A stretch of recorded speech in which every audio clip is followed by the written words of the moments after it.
This is such a heavy topic, but it's so important. How did you decide to profile Lincoln? So the entire title of this project is Breaking the Silence, and that's really the point, to talk about this, to get it out in the open. Experts say it's irresponsible to not talk about it, that you can help people if you take away the stigma, if you talk about suicide, you talk about prevention, and you really do these awareness projects. And that's what Lincoln is doing.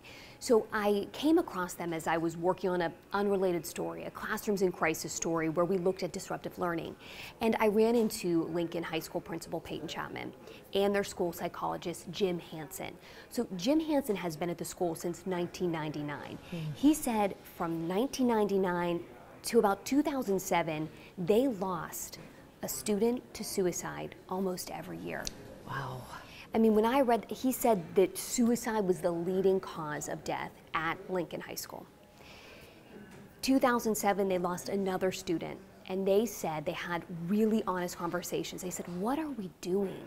Why are we not recognizing this? Why aren't we helping these students? So they worked really hard. They got Jim Hansen on full-time, so full-time school psychologist. He was able to implement all of these, what he calls evidence-based programs.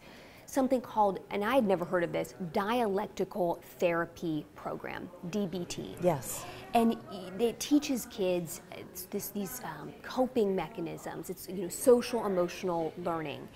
And there's a parent component. So not only do these kids have a class at school, once a month there's a parent group. So the parents meet and they talk about how can we best support our kids who may be having these suicidal thoughts. We interviewed a dad, a father of a girl who goes to Lincoln. He said she was struggling in school, but he said, a lot of times you brush this off. This is high school. Sure. It's going to be tough. There's cliques, there's academic pressures. And so he thought that's what she was experiencing.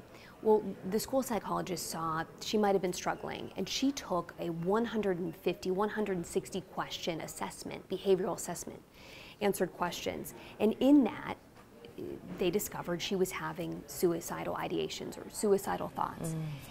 And the dad said, Rodrigo George said, when I interviewed him, when you get that call and a school psychologist tells you that, first it's disbelief, he said. No, my daughter can't be feeling that way. Then it's shock. And then he said, when you're presented that hard piece of data, that evidence, he says, you have to do something. Whatever you have to do to help that student, your child, you do. And that's why they enrolled her in this DBT class, and now he's part of the program as well. How many kids go to Lincoln, and how many are on some kind of mental health plan? 1,700 kids go to Lincoln High School. They have 44 students on suicide plans right now. 44? 44, and it was 50 last year. Wow. And when I talked to the principal, she said, these plans are keeping these kids alive. So they are very involved in these kids, in their lives, and making sure that they're doing okay.